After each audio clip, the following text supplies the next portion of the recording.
Okay, I want to call up the panel to the stage, please, and let me introduce our moderator. So Jim Aloisi is a lecturer and a writer, a thought leader on all things related to public transit. And I can say that Jim really does walk the talk. He and I were facing each other on opposite sides of the Red Line platform last night. My train came first. Yeah, that's right. Your train came first, exactly. And Jim has been leading our transit research consortium here at the MMI, and that brings together leaders from 7 of the top public transportation entities here in the United States. Builds on work that Nigel started here at MIT with the Transit Lab, carried on by Jinhua as the head of the Transit Lab. So a very strong relationship here at MIT with public transportation. We feel it's incredibly important. Jim, the floor is yours. Thank you. Thank you all. Hi, everybody. Did you mention Tiffany? Is Tiffany here? Tiffany Chu? She may be with us tonight at the reception. Oh, tonight. All right. You introduced her as MIT, but you didn't say she's the chief of staff to the mayor of Boston, who's very transit-oriented. And I would be remiss if I didn't point out the mayor's appointee to the MBTA board, Mary Skelton Roberts, is here with us, as well as Deanna Martin from Seattle and Michelle Curran from Chicago and Dart Nito from San Francisco. In fact, I probably have missed somebody, but that's the way it goes. So Shaylin didn't ask, but I'm going to ask anyway. So raise your hand. Did you take transit here today? All right. Yeah. So did I. I took the 9 bus with Justin Holmes from Zipcar. We had a nice chat, and here we are. There's a narrative that you see in the media a lot post-pandemic. Cities are dead, transit systems are dead, they're dying. And I always say, they're not, that's the wrong D word. They're not dead or dying, they're different. And the challenge we have is to figure out what those differences are and respond to them, adapt to them. That's the challenge of the post-pandemic moment. If you think about my mentor, Fred Salvucci, would talk about in his class pattern breaks, these events in history that really change a pattern. If you think about the introduction of the Model T and the assembly line, that was a pattern break in terms of how people were able to access and adopt automobility. If you think about the introduction of penicillin, that was a pattern break in terms of how we think about healthcare. 9/11, a pattern break in how we fly, how we enter buildings. And so the pandemic is one of those pattern breaks. And what we've seen throughout history, pattern breaks can be good or bad, is we adapt to them. And so hoping we can have a chat about that with our distinguished panel today. I think what I'd like to just sort of kick it off by going down. I'm going to start with Jonathan Rewers, who's the Chief Strategy Officer for San Francisco Muni, because San Francisco is actually doing a project on transit adaptation. But let me ask you, Jonathan, because you have a view on this. What's the point of public transportation? Why should we care? Well, this is a good time to ask that question, and I think a lot of my colleagues across the nation in public transit should also be asking that question. We were formed originally to move a bunch of factory workers to factories and then get them back home. And we commonly call that the commute. And I think what we're seeing post-pandemic, as you just noted, Jim, and I think Daniel talked about it, we're talking about trips. And people are taking trips to different destinations now. I think we're seeing post-pandemic, people are actually using transit later into the evening, because guess what? They're working at home. And after they're done at home, they want to go out. They want to go to restaurants. They want to go to different destinations. I think today we've talked a little bit about that third location. People are going to different locations even to work during the day, and they potentially are taking transit, but that might not be to a downtown. It might be to a park or to a library or to a colleague's house to do work. So our systems yet are not prepared for this adaptation, changing transit in the form that it has been in to move people to major commercial corridors, to move them to job corridors for the past century with fixed routes, right? The most efficient way to do that. to some extent, we need to rethink our missions about moving people to destinations. I think Daniel noted too, and it's the three things I think about: access to healthcare, access to education, access to employment, but also access to sports games, access to restaurants, access to parks, right? These also need to be core foundations of what we do. And it's a project that we're working on. How do we provide the tools, especially to large legacy organizations like mine, to be able to adapt to this new environment and to, look to how people are moving in their mobility today? Yeah, I think one of the things that we've seen, obviously, in the pandemic is a shift in workplace, right? And we have a cohort of people who are privileged to be able to work from home. Some research we've done at MIT this past year showed that of that sort of 30% cohort of people who say they work from home, actually a third of them are working in a third place, as Jonathan alluded to, right? They're working at a coffee shop, at a Shy Bird, at a WeWork. They're not actually at home in their slippers. If they're working in a third place, they've got a journey. And one of the things we need to tease out is, what is that journey, right? Because there are change journey patterns. Those patterns are spatial and temporal, right? They're going to different places, and they're going at different times of day. And so this has had an effect, though, on ridership. We've seen ridership levels plummet in March of 2020, incrementally increase over time to a point where they're averaging around 60, maybe 3% nationally. That's having an effect on transit operating budgets, because transit agencies depend on fare revenue for a significant part of those budgets. And I want to ask Jeremy Fine, who's the CFO in Chicago, about how that decrease in fare revenue is affecting your agency and ways in which you're thinking of responding to it. Yeah, so in Chicago, we have a hard requirement that 50% of our revenue comes from system-generated revenue, so from fare box and from advertising, concessions, parking, things like that. And if we don't hit that target, then we lose our state funding. So it's a very hard requirement. And what that has done over the course of time, and this was one of the conversations that we were having from the last session, was it really kind of inspires kind of perverse results in that you're looking to reduce your expenses and raise your fares, which it really kind of goes to what is the real mission and vision of what transit can and should be, and should we reposition as we emerge out of the pandemic and are looking for additional state funding, should we reposition what our target kind of KPIs really are?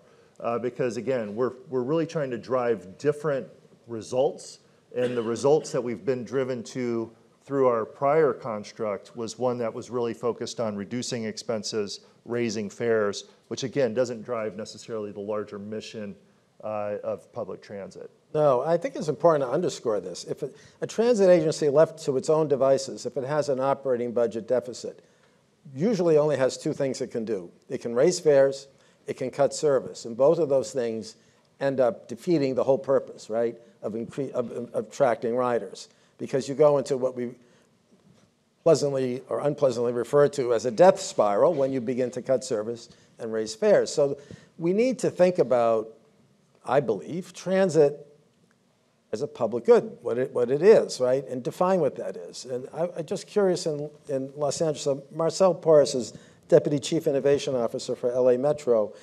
Are you experiencing some of the same issues that we've just talked about? And then how are you dealing with those issues in the Los Angeles context?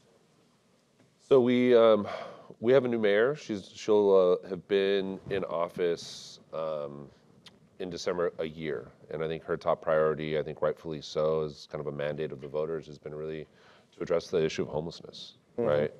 And so I think she is now also taken over as board chair of LA Metro, and so a lot of the priorities continues to extend to that.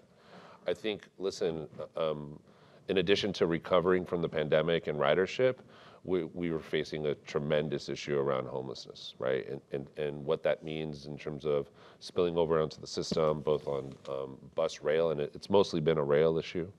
And so I think really trying to kind of attack that first and foremost, right? You can't, all of the gains that we saw pre-pandemic of by opening new lines, offering new service was kind of erased, right? And so if we're not doing the core things that you need to do to address that on your system, then there's no way that you're going to recover, right? And so I think luckily, well, not luckily, intentionally, I think we've been really thinking about the customer experience and listening to our riders, and even to the people who are not riding, right? And so we just launched. If you have some time, you're interested. We just launched our second customer experience plan. If you look, Google LA Metro customer experience plan, where we're tracking, where we're talking about how we're engaging, how we're surveying people, and what are the top issues for them. Again, I think on rail, it is around safety, cleanliness. On bus, it's about more about on-time service, right? And so again, I think before this issue, I think everyone was always about frequency and reliability of the system. That's taken a back seat to a certain extent to crime, cleanliness, and again, we are addressing that. And so one of the initiatives that we launched was to hire an ambassador fleet. So we have around 300 ambassadors who on a daily basis are in pairs and sometimes more than pairs on our system offering support. And in some instances doing really critical work, such as saving lives, right? I think they've saved about 30 people from overdosing on our system. It's chipping away at these really basic issues. I think the mayor is a lock arms type of approach, and so working with the board supervisors, with the governor's office, again, with the White House to really try to address that. And so I think that's the key piece. On top of that, and again, I'd be remiss to talk about innovation. Again, we are continuing to pilot, on-demand transit. Daniel and I were talking about this last month in Orlando. It is, but one of the critiques, right, that folks are saying we'll get is, well, how much are you paying per rider, right? And so I think we were talking about what are we measuring, right? Are we measuring? Are we continuing to measure everything the same, right? And again, on top of that, we also operate a Metro Bike Share program, right? Someone said, does Metro Bike Share count as transit? It definitely does, right? I think I was just talking to Justin from Zipcar. Zipcar, their riders are Metro riders, right? And so how do we as an agency start thinking differently about what our job is? Is it just to provide public transit, bus and rail? Or is it to provide mobility and accessibility? And so we're really taking that to heart, and we're really thinking about how we could also leverage the Olympics opportunity in 2028 in LA to actually continue to drive and deliver the mandate that we have from the voters of LA, but also make sure that we're doing it in a way that creates a legacy. And I think the last thing I'll say, because I am interested, is just what is the future of payment, right? And so how are we actually reducing those friction points to get people onto the system? Thanks for that. I want to double down a little bit on the discussion of safety. Let's stipulate that if you don't feel safe doing anything in life, that you're going to be reluctant to engage in whatever activity that is. And there is a perception among some people of feeling unsafe. And that perception, from the surveys I've seen, it ranges from people who may still have some spillover effect of feeling unsafe, that they may catch a virus. There are some people who feel unsafe. We use the term homelessness, which I kind of resist. I think that's an easy catch-all phrase for what appears to most people to be social dysfunction. That could be a result of any number of reasons. Those folks may also be unhoused. But I think if we just use this phrase homelessness, we're not capturing the real essence of what is the problem that is facing people on public transportation. It is the appearance of social dysfunction that makes people fearful, uncomfortable. And I would say that transit agencies are neither trained nor equipped nor funded to be the primary entity dealing with that issue, which is another challenge, right? And so we need to think about that in a hard way as we're thinking about supporting public transportation. One issue that I want to address is an issue of design, and especially from a gender perspective, I think a lot of women feel unsafe in spaces that are poorly lit, that are not designed appropriately. I think we need to be respectful of how people view the space that they're in. And I know Carmen Chan, Global Practice Area Leader for Mobility and Transportation at Gensler, you all have thought a lot about design solutions to improve the transit rider experience. And maybe you can say something about that. Yeah, I mean, we talked a lot about placemaking earlier. And I think that design is really the connection between our infrastructure and the way people feel about the spaces that they inhabit. Yeah, it's a tough time to be an advocate for transit and transit. Could you move the microphone just a little bit? Sure. Sorry. It's a tough time to be an advocate because our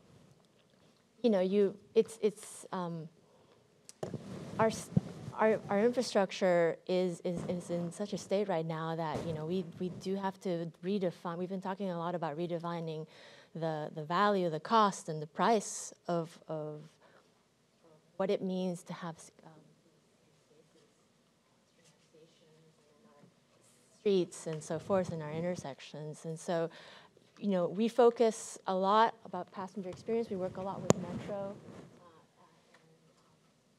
Metro in really redefining how we do outreach, how we define the journeys, and then start to think about design through those perspectives. And I think it's very important to start with people first.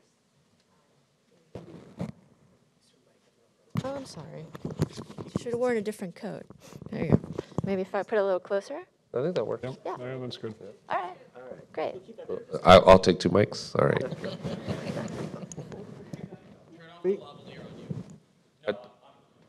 Mine? No, I turned it off. It's fine. I think she's good. I think she's good. All right. This is better. Yeah, sorry about that. All right. Who's in charge of this panel anyway? I want to get, we have Angelvik, who's Executive Vice President of Radical Innovation at Ruter. I hesitate to ask what the difference between radical innovation and just sort of normal innovation. But what you've heard in the US context, I'm curious how it resonates from the context you bring from Europe and sort of your reaction to the issues that we've been talking about so far, perhaps lessons learned that you can bring to the table.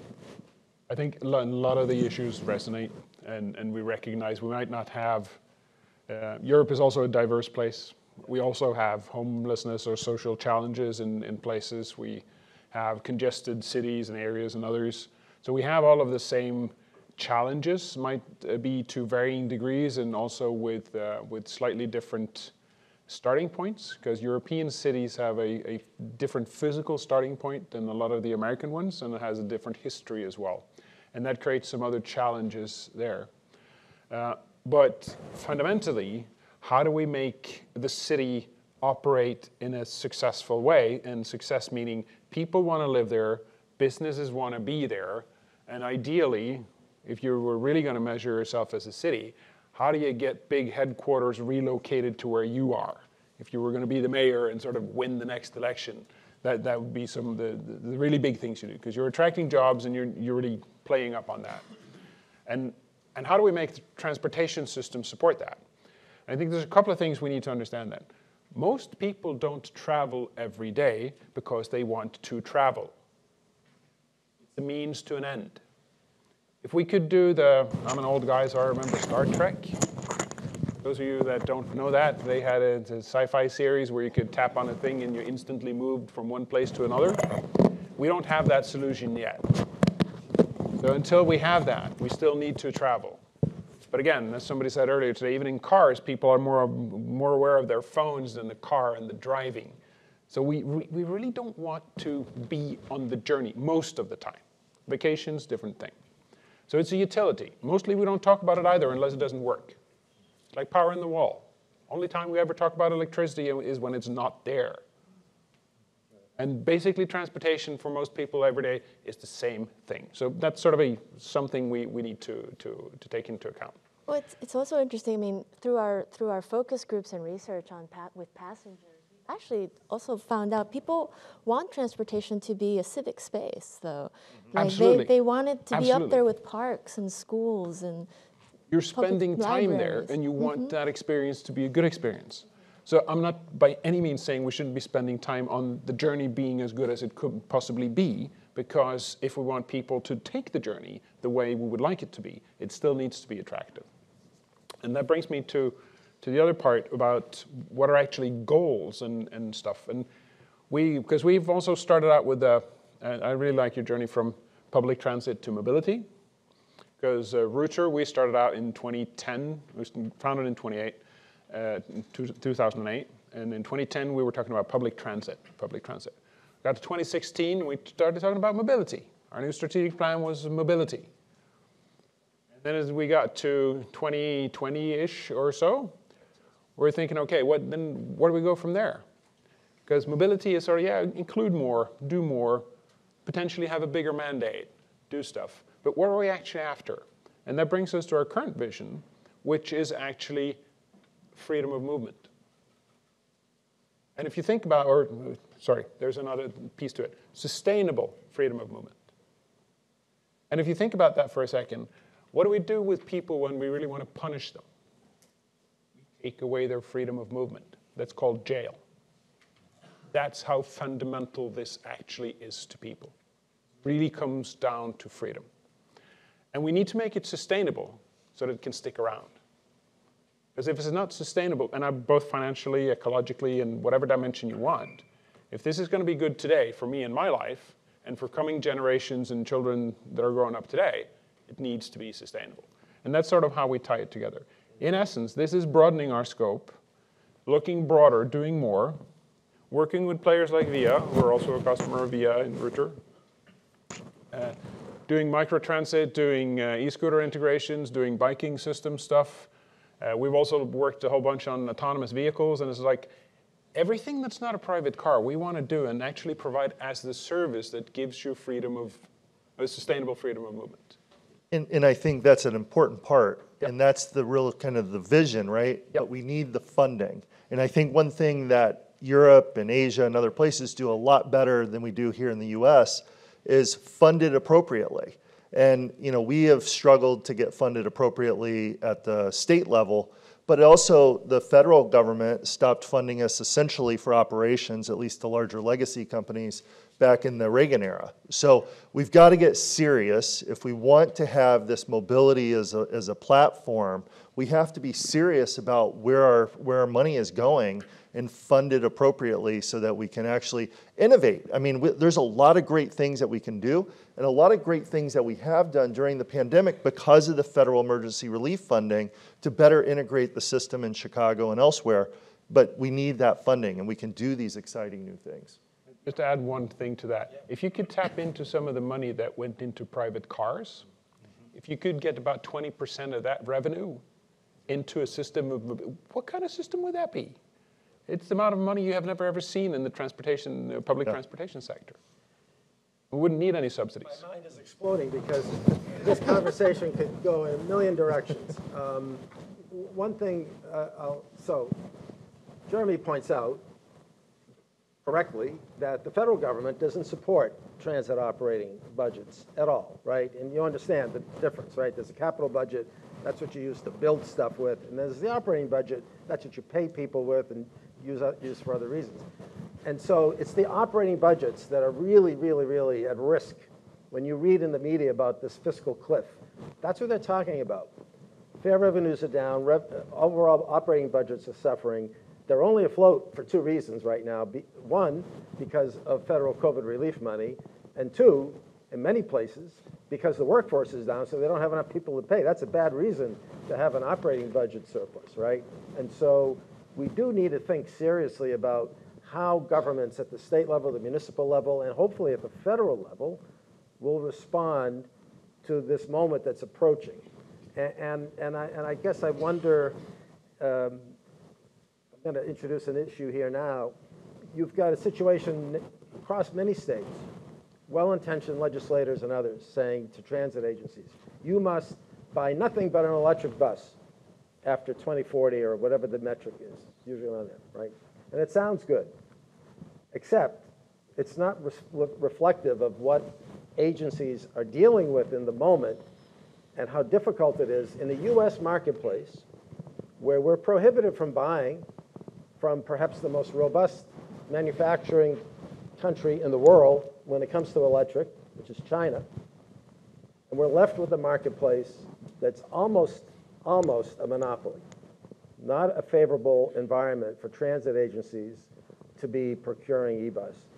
So I want to go to Jonathan and Jeremy and Marcel, just to get a transit agency, if we can give a candid perspective on the tensions between trying to make transit respond to these legislative mandates while also recovering from the pandemic.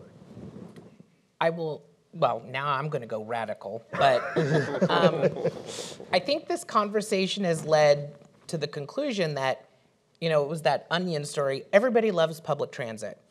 It's got to be the center of social justice. We need to deal with, issues that are on our streets and on our vehicles. It needs to be the master decarbonator. If everybody only rode transit, and if we get to electric vehicles, we're going to deal with our GHG issues. And at the same time, you got to be a private business and raise your fares and improve the experience for everybody to get that dollar back. That is an insane challenge to ask of a government institution. I mean, very few government institutions are asked to be the center of social justice, to be the center of environmental sustainability, and also sort of be a profitable business. Like, that is beyond an essentially unreasonable challenge. And that is what transit agencies across the United States are dealing with. So in a period where we're being asked to deal with a bunch of social issues post-COVID, just keep the vehicles clean, keep them running. Oh, by the way, electrify your whole fleet. Oh, by the way, figure out how to move power to all your facilities. Oh, by the way, if there's a blackout, I hope you can figure out how to run everything for everybody so you can move all those people in case there's an emergency. I mean, transit organizations cannot, now I'm going radical, cannot be everything to everyone. And electrification is a fantastic mandate. Is it cost effective in a world where you really want to get to decarbonization? My boss certainly has questions about that. Are we ready to do it when we are just trying to keep our operations running? No. But it is another mandate because public transit is the way to get all these things done when it's done right and when it's funded appropriately. It's not another thing to ask us to be smarter and more innovative with fewer resources, especially in this environment. The reason why you get that 98% of people support public transit but don't necessarily want to use it is because when you ask us to do everything for everyone, we do nothing well. And that is one of the biggest issues. You get investment when you do things well. But when you ask us to take on all these issues with limited resources, we do the best that we can. And we deal with the feedback that we get around that. And electrification is one of those things. Marcel, and then Jeremy. Yeah. That was radical. Yeah, we're excited. We're excited to deliver. Yeah, we're excited about it. No, I mean, again,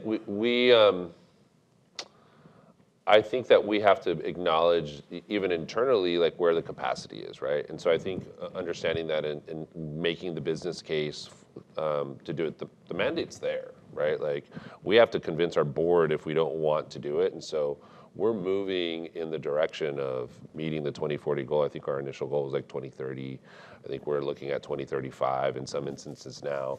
But I think we also have to come together as a country. I think one of the things too that we've heard is like, I think we ask for a lot, right? Like if we have like a fragile industry already, what is the, I think we pay people once the bus is delivered instead of like as they're building it. I think we ask for a lot of customization of the buses. I think we also, in terms of like the bonding requirements, and so I think it is an opportunity to look back as kind of as a lobby, as public transit agencies, to see how we might meet folks and encourage those industries, right? Like I don't think the president's going to say, hey, yeah, you know what, like, Buy America, we're going to go ahead and just stop that. That's not going to happen.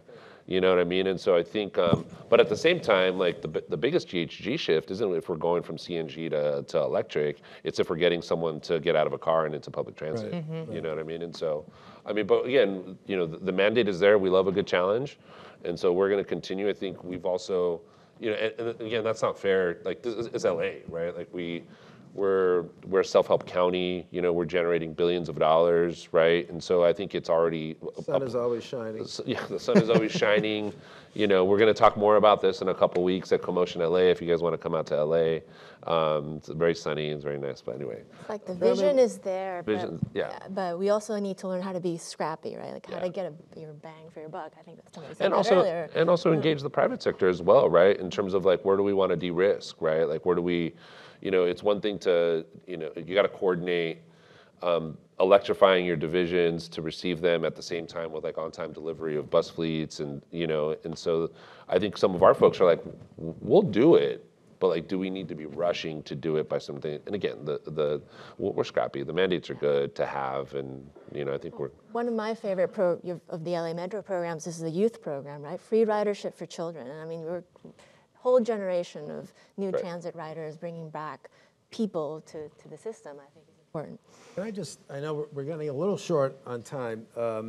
Jeremy, this whole conversation, I think, part of me is frustrated because there's part of me that wishes we were doing this all day long because we could be that exhaustive. But the issues are multidimensional. They're very complex. If people, I think, need to appreciate that level of complexity when it comes to running urban public transportation systems in the United States and the challenges that they're all being faced with. If you had to sort of describe from the Chicago perspective how you're prioritizing things in the moment, what would that look like?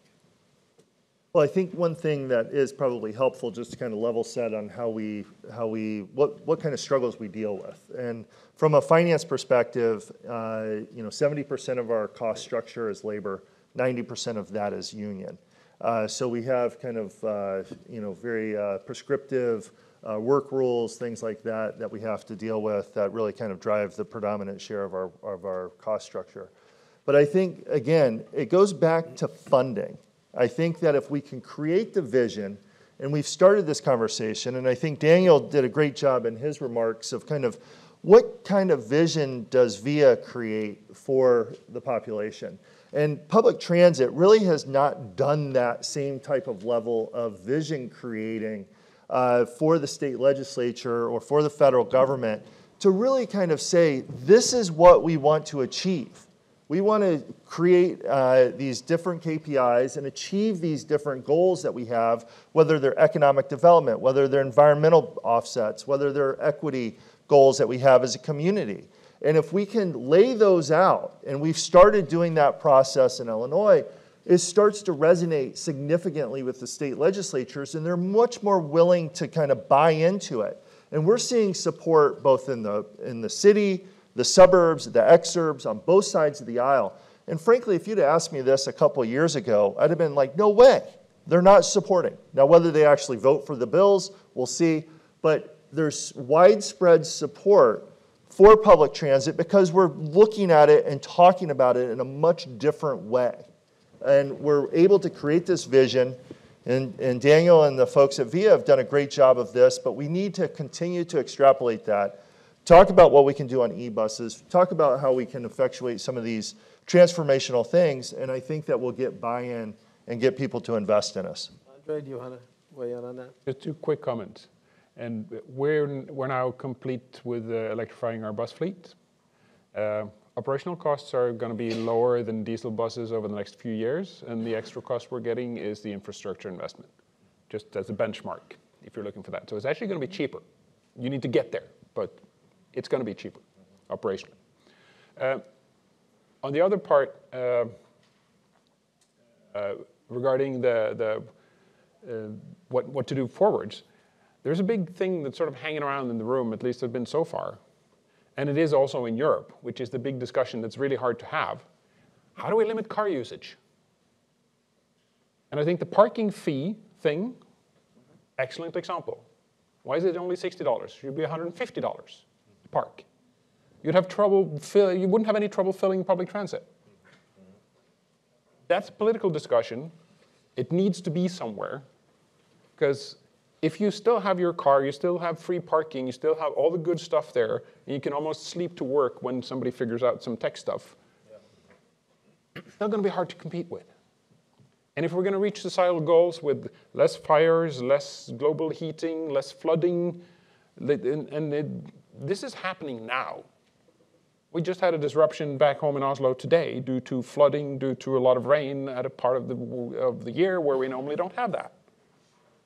So that stuff is happening, and that's costing real money every single day. But there is a hard discussion there, but it's hard all over. I agree, and I know that I see our time has turned from green to red, and I suspect that's a visual signal to me that I need to wrap this up. I want to thank everybody in the panel. We've only scratched the surface of a really important conversation. I'll just, if I could, what I would like to do, if you don't mind, with Daniel, one question I was going to ask the panel, maybe we could have a quick conversation among us that Daniel can start off. Transit systems were built as fixed route service delivery, right? You can't do much about a subway. That's kind of fixed route forever. But you can maybe do something with the transit bus. My question, though, is this, and I'd like to get everyone's perspective. Is there a future of public transportation in the delivery of service that is both fixed route and on demand, number one? And if the answer to that is yes, is there a potential for meaningful collaboration with the private sector in terms of that service? How do you square issues like fare collection? How do you square those types of issues so that you're providing an equitable service? Daniel, if you would start that, and then maybe we can engage some of the panelists on whether that's part of the future of public transportation. First of all, I want to say this discussion is fascinating. I'm very sorry that I am now feeling even more sorry that I couldn't be there in person with you to be a part of it, continue it. My answer, I keep my answer very short. The answer is yes and yes, and I don't think it's the future. I think this is already the present. I think if you look, trying to convey this is not just Via. There are a number of other companies providing solutions for on-demand transit. It is our present. We see this in hundreds of cities around the world. Germany is a real leader in this field, I think, as is the United States. We have services with hundreds, over 100 vans that are part of a much larger system of trams and buses and trains all integrated together. I think it is not the future. I think it's the present. And I also think private industry and public transit systems are collaborating extremely well in this. So I just think we need to continue doing this. Funding is a key question. If any of you have any interest, I have a lot of thoughts about how, Marcel, to your point, and it was great to discuss in Orlando too, I think part of the challenge is that when we as a public transit agency write what we are looking for, we tend to be extremely specific and redesign the product and issue RFPs with 600 lines of specifications. I will tell you from our perspective, that does not help innovation and does not help deliver a very good, stable, easy to maintain product. So I would urge perhaps reconsidering some of that. And Marcel, you talk about buses and how folks are procuring buses. So that's another long conversation to have. But to your question, Jim, I'd say yes and yes. Is everyone here a yes and yes, or is there, yeah? Thumbs up? Okay, this is where I get radical. Sorry. I got because I want everybody here to really have a conversation about this. But thank you. Wrap up. I thought I wore the best socks today, but apparently not. All right. I think Jeremy has outdone me. So thanks, everybody, for listening, and be kind to your public transportation system. Thank you so much. So again, please make sure you're not sitting at the same table with the same group of people. We're going to have a super short conversation about what we just heard.